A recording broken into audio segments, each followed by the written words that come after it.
Welcome to public court news. ఓవైపు ఎన్నికలు దగ్గర పడుతున్నాయి, మరోవైపు పార్టీలన్నీ ప్రచారానికి సిద్ధమవుతున్నాయి.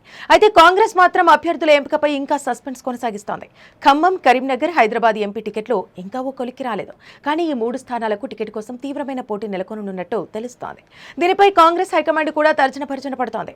ఈ విషయంపై సీఎం రేవంత్ రెడ్డి ఢిల్లీ పెద్దలతో చర్చించిన అనంతరం పెండింగ్లో ఉన్న ఖమ్మం, కరీంనగర్, హైదరాబాద్ ఎంపీ టికెట్లపై చర్చించి ఖరారు చేయనున్నట్టు సమాచారం. ఈ ఓవరాల్ ఎపిసోడ్లో ఖమ్మం సీటు హాట్ టాపిక్గా మారింది. ఖమ్మం పార్లమెంటు టికెట్ను డిప్యూటీ సీఎం భట్టి విక్రమార్క భార్య నందిని, మంత్రి పొంగులేటి సోదరుడు ప్రసాద్ రెడ్డి, మంత్రి తుమ్మల తనయుడు యుగంధర్ ఆశిస్తున్నారు.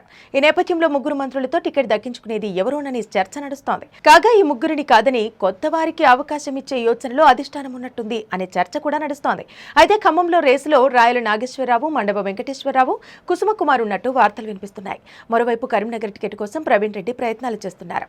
అసెంబ్లీ ఎన్నికల్లో భాగంగా పొన్నం ప్రభాకర్ కోసం హుస్నాబాద్ టికెట్ను ప్రవీణ్ రెడ్డి త్యాగం చేశారు. ఆయనతో పాటుగా కరీంనగర్ టికెట్ రేసులో వెలిచాల రాజేంద్రరావు, ప్రవీణ్ రెడ్డి, తీన్మార్ మల్లన్న ఉన్నారు.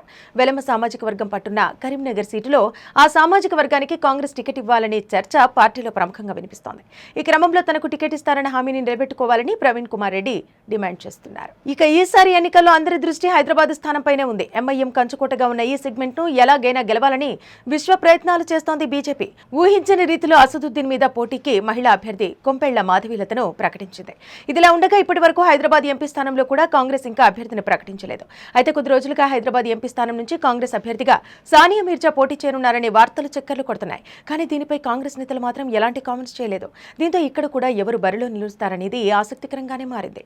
కాగా హైదరాబాద్ ఎంపీ టికెట్ కు సంబంధించి కాంగ్రెస్ నేత ఫిరోజ్ ఖాన్ చేసిన వ్యాఖ్యలు సంచలనంగా మారాయి. ఎంఐఎంతో పొత్తుపై కాంగ్రెస్ అధిష్టానం ఇంకా ప్రకటన చేయలేదని అన్నారు.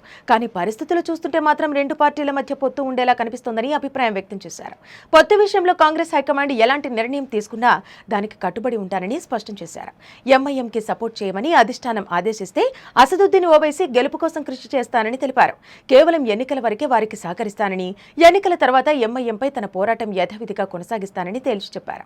హైదరాబాద్ లో ఎంఐఎం చీఫ్ ఎంపీ అసదుద్దీన్ ఓవైసీని ఓడించడం తన ఒక్కడికే సాధ్యమని కీలక వ్యాఖ్యలు చేశారు. తెలంగాణలో బీఆర్ఎస్ ను అంతం చేయడమే తమ లక్ష్యమని అన్నారు.